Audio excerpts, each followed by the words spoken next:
Opo, yung requirement na periodic medical exams na-scrap na po yun by virtue of a memo by our Assistant Secretary. Ang ibig sabihin po nun, kasi po kung ang isang lisensyado ay meron siyang 5 years na card, under the old setup, required siya na on the third birth date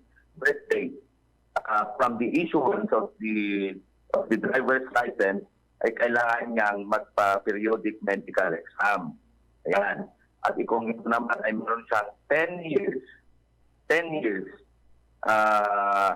on the fourth birthday and on the 7th birthday, kailangan ng mga periodic medical exams.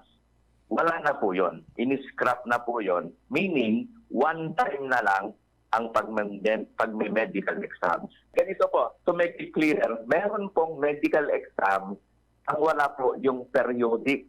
Yes. Periodic, yung mga during the validity of a license, merong a certain period na rin-require. Requirement pa rin po ang medical exams, kaya lang one time na.